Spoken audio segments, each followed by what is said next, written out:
Le mois dernier, j'ai posté une vidéo pour vous aider à trouver les points d'acupression. Dans celle-ci, je vous montre comment les masser, les stimuler. Tout d'abord, votre position et votre posture. Mettez-vous dans l'axe du point, qu'il soit extérieur ou intérieur, de façon à ce que votre doigt, le poing et vous, et plus exactement votre ligne centrale, soyez sur une même ligne. Votre autre main qu'on appelle la main mère est toujours sur votre cheval pour fermer le circuit.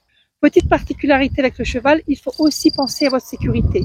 Ne soyez pas face aux intérieurs pour ne pas prendre un coup de genou ou derrière les postérieurs pour ne pas prendre un coup de pied. Votre position doit vous permettre de vous écarter rapidement en cas de réaction vive de votre animal. Quant à votre posture, soyez détendu physiquement et émotionnellement. Inutile d'agir sur un point en état d'excitation, de stress ou de manque de temps, ce serait contre-productif.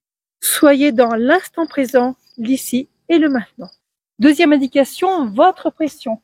Elle doit se faire vers le centre de la zone où se situe votre point et c'est le déplacement de votre buste qui crée la pression.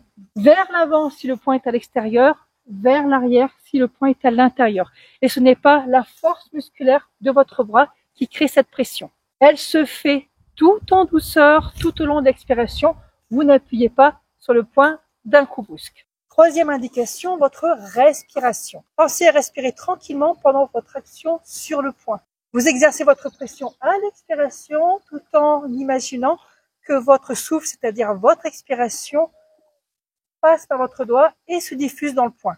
Quatrième indication, l'intention. Les points ont plusieurs fonctions. Ainsi, en même temps que vous appuyez et que vous expirez, mettez une intention sur votre action.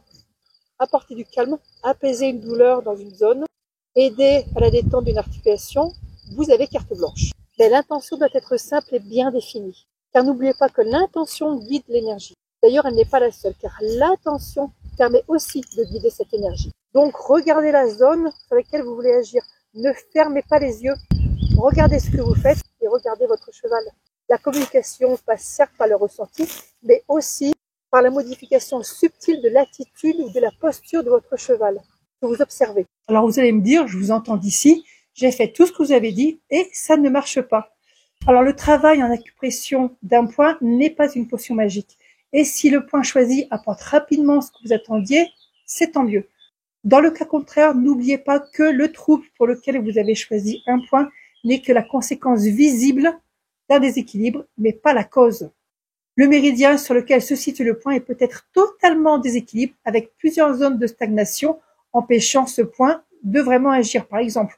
Ou alors un autre méridien coince ce point, ou alors l'action du point va prendre plus de temps à se manifester ou sera très subtile. Il est possible aussi que vous mettiez trop d'attente dans votre action, car s'il faut mettre une attention précise, il faut aussi lâcher le mental. Et c'est bien là la difficulté, agir sans rien attendre. Et puis, il est aussi possible que ça ne marche pas tout simplement. Mais si ça ne marche pas maintenant, ça ne veut pas dire que ça ne marchera jamais. Et il y a aussi certains chevaux qui se sont fait une carapace tellement énorme qu'il est parfois très difficile de la traverser. Voilà, j'espère que ces précisions vont vous aider. Elles sont aussi valables pour les chiens et pour nous. Je vous ai donné de quoi travailler cette semaine, donc je vous souhaite bonne pratique et à la semaine prochaine.